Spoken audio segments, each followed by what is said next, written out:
So here we go, this is Malsolo once again at welcome to my channel. Ito, magbibigay tayo ng comparison nung nakaraan last ng Unity Team na campaign rally at saka itong 2025 na campaign rally with performance ni Android, of course, siyempre.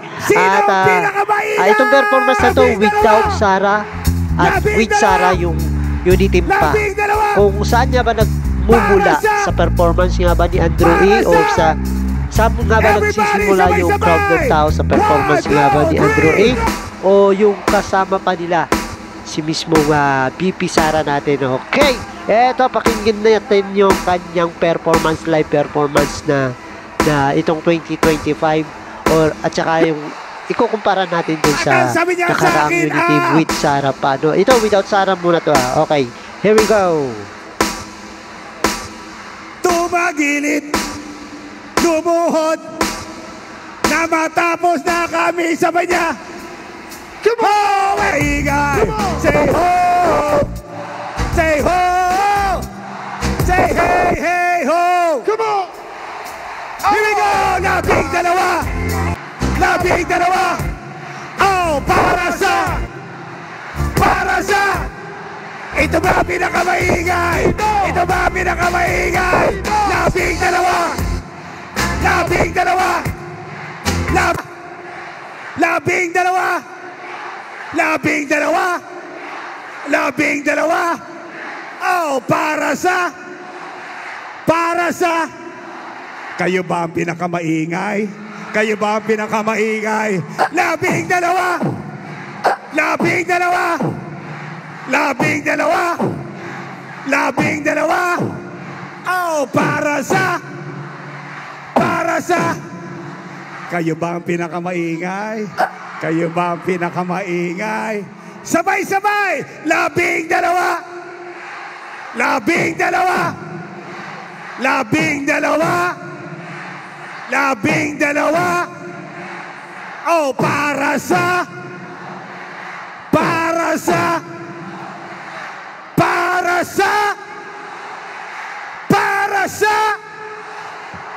Thank you!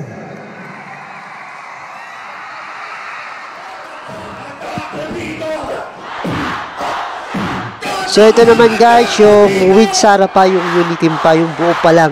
Yung buo pa yung Unity Team, nakakapanginayang. Pero sa mga tao dyan, kayo na bahala umusga kung kanino nga ba, kung saan nga ba nagmumula yung crowd ng mga tao pagdating sa performance ni Android. Sa kanya ba o kay Sarah? So yan po yung ating pagkumpara. Kung si Sarah pinili nyo, totoo po yan. Kung si Android, nagkakamali po kayo. So ayan po, maraming salamat po sa nakinig. Ito, pakinggan natin, ha? Ito, last na to.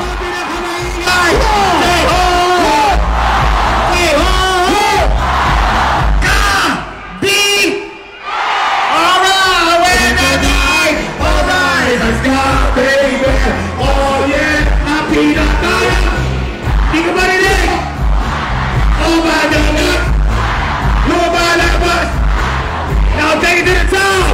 Oh, dale! Come on! What? Ito ba maingay? Oh, madalas! Lumalabas! Alright, Cavite! Sing with me! Bagong Pilipinas! Come on! May prinsipyo ba isa? Kaibigan nyo! Kaibigan ko! Siya si Inday Sara!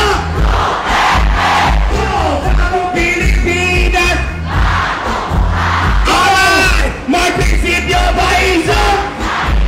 Hoy! Kaibigan nyo! Kaibigan ko! Siya si Bobo! Baby! Come on! Clap your hands, everybody!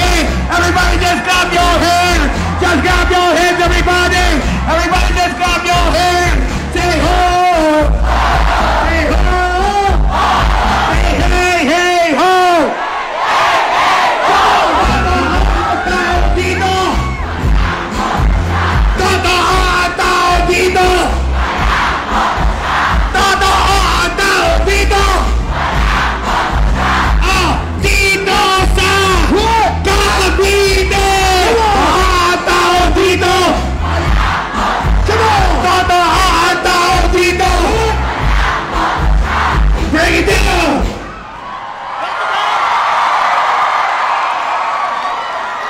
Totoo ang tao dito, walang Photoshop!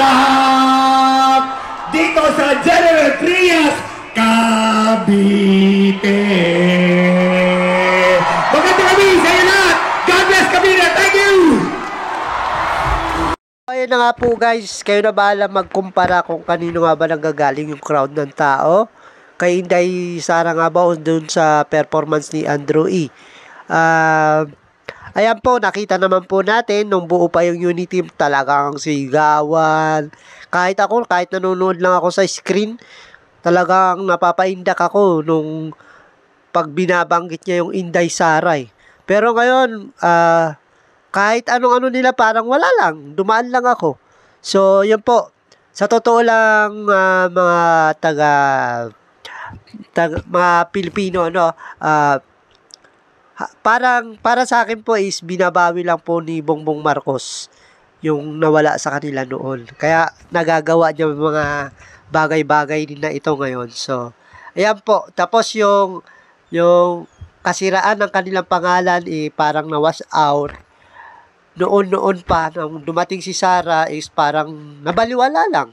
Naipalibing yung tatay. Tapos, wala lang, parang kinalimutan na lang yung mga kasalanan noon ng Marcos mula nung naging kaalyado na si Sara. Pero ngayon parang bumabalik na naman, nagre-recall na naman yung kasalanan nila noon at pinagtatagpi ngayon na gano'n niya talaga yung mga Marcos. Mangga. Yan ang mga Marcos, mangga. So, ayan po, wag na ho tayo magpapikto sa mga mabulaklaki nilang mga bibig or sa English, flowery.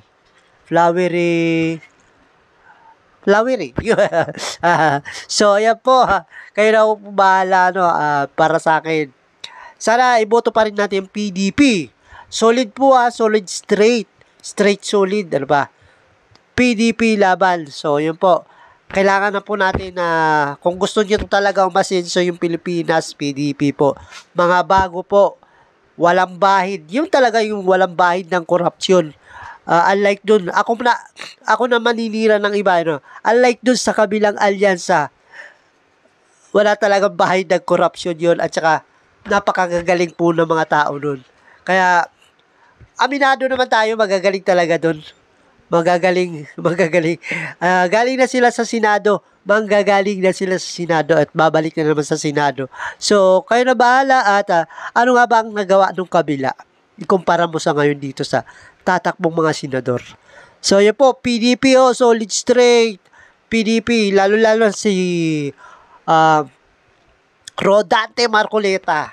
Idol ko po yan. So, maraming salamat po. This is Marsolo once again. At welcome to my channel. Kung hindi ka pa nakapag-subscribe, please subscribe to my channel. Ito po si Marsolo once again at nag-iiwan ng magandang araw. Baboos! O bananas!